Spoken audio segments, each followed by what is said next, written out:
Sisi kama jeshi la polisi kwa kawaida tuna majukumu ya kulinda usalama wa raia na mali zao, lakini tunafanya doria pamoja na misako katika maeneo tofauti.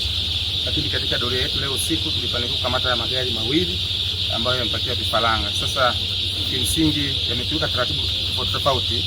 Kwa hiyo tumeita wenzetu ambao ni wadau wenzetu katika ufuatiliaji wa masuala ya usafirishaji na mambo ya mifugo. Tuna wenzetu wa LATRA tumewaita kwa ajili ya kushughulikia magari kwa ajili ya kuona taratibu zilizokiukwa pale, lakini pia tuna wenzetu wa upande wa mifugo ambao wataangalia kwanza usalama wa wanyama na jinsi ambavyo wanasafirishwa, lakini pia kuna wenzetu wa TRA ambao watashughulikia pia ukiukaji wa taratibu za kikodi, kwa sababu mzigo kama mnavyoona mabasi yako mawili wamezidisha mzigo ambao kwenye vibali si sawa na mzigo ambao umepakiliwa. Kwa hiyo wamechukua mzigo mkubwa kuliko ambao umetolewa taarifa kwamba ndio unaosafirishwa.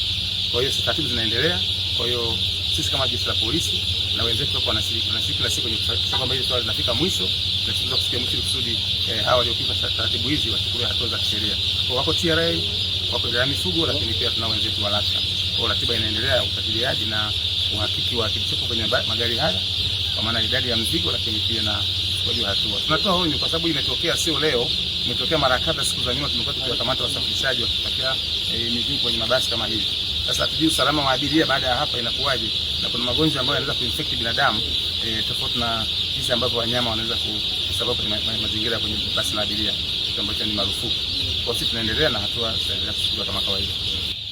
Kwa mujibu wa sheria ya magonjwa ya wanyama namba 17 ya mwaka 2003, mtu yeyote ambaye atataka kufanya biashara ya kuingiza mifugo yoyote ukiacha ndege na mazao ya mifugo lazima awe amepewa kibali na Wizara ya Mifugo na Uvuvi, hususani kupitia mkurugenzi wa huduma za mifugo DVS.